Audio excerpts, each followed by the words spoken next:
So we must do two things, two great things together, to encompass that enormous new view that lies before us, but to encompass it within the framework of science, to see it within the whole categorical framework of science, and to see that these two are not separate, but that they are wedded. The bigness of the idea, the newness of the idea, the greatness of it is one with the structure of science, the structure of being itself. Okay. So ideas operate, ideas work, ideas are dynamic. The field of ideas is a dynamic field, ever generating and regenerating itself. So ideas have a Christ. Does this remind you of anything in the textbook that we know of? Any particular chapter in the textbook? Science of Being, the Science of Being chapter, exactly. That chapter, which is in 3 parts, and each part showing how ideas are working, even how they work on the physical universe, how they work on evolution, and lifting it to its highest standpoint in the platform, as the platform, to show the dynamic of ideas, the dynamics of ideas, that ideas operate in a calculus, as a calculus. So we never really have just one idea working. An idea is only an idea by virtue of the fact that it is eternally in reflection with every other idea, every other aspect of its principle. So the whole always works on us. Well, if we look for a specific idea as the solution, actually that specific idea is the whole. It's the whole universe of ideas, specified, isn't it? From the standpoint of Christianity. So that's the standpoint of Christianity as the Christ. And now we can say, well, all right, that reality, which consists of infinite spiritual ideas moving dynamically, expressed dynamically as the whole truth of being, as a whole field of the truth of being, with each reflection, really, each calculation of that universe, each reflection of that whole universe as a dynamic truth. What does that look like when you have all of those possibilities together? All the possibilities of Christianity as the Christ, calculating Christianity as the Word. That needs the infinite space of Christianity as Christianity. The space of spirit. Infinite space of spirit, so that you see we have really 2 ways of looking at that space. We see that we have that infinite space of spirit being brought out through Christianity as Word and Christ as the outcome. And we also can go right back over to the Word is Christianity, Christ is Christianity, Christianity is Christianity, where we would see the relationship of line to plane to space, and this will come out in the horizontal. Both are correct. They're two different aspects or two different ways of looking at that one thing, the infinite space of spirit. So it's a space of ideas. You see that the element there is mind, soul, spirit, life, truth, love. This is the most prolific point of intersection in the whole matrix. You have the most synonymous terms at this point. It's very busy here, as you can already hear, because you see, first of all, that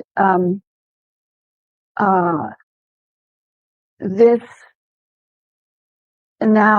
whole realm is holding the infinitude of the reflections of the one principle of reflection.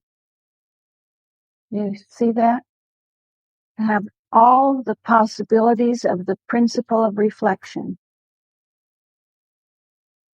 being expressed, being in expression, being held, and mind says, well, of course, this is ideational.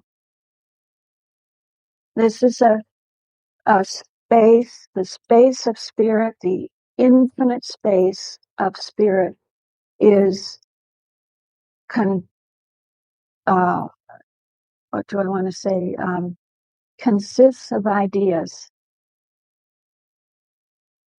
A space of ideas that are identical. Now, every individualized reflection of the one principle of self-reflection is identical with its principle.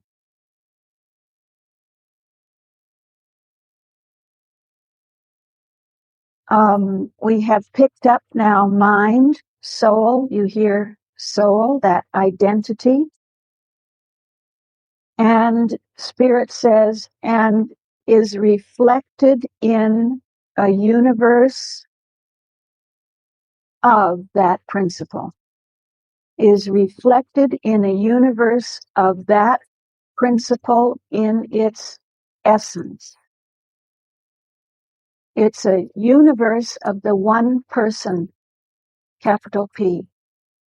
It's a universe of one person, the one person, God. So it's a universe of the personhood of God, the personalizing of God, if you want to say. So it's the realm of the personalization of the one principle, which is life, truth, and love. That one person is Father, Son, Mother.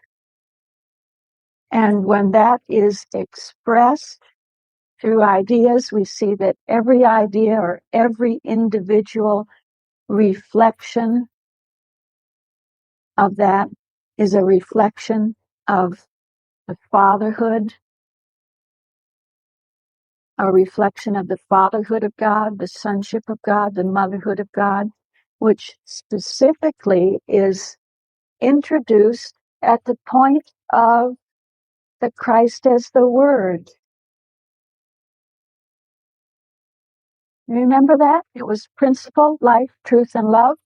Picking that up from the Word, the conclusion of the Word vertical, that principle said, I am life, truth, and love. The Christ picks that up and says, and the Christ, express that principle, life, truth, and love as the fatherhood, sonship, and motherhood of God. And now we see that every idea reflects that. So that every idea is reflecting the fatherhood, sonship, and motherhood of God. It's one great universe of life, truth, and love.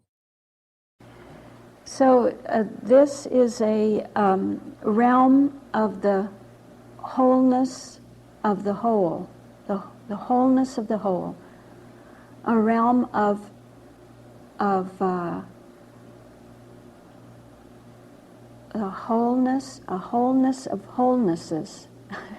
Everything is whole and has its own wholeness. It's one great hierarchy of spirit, one great field,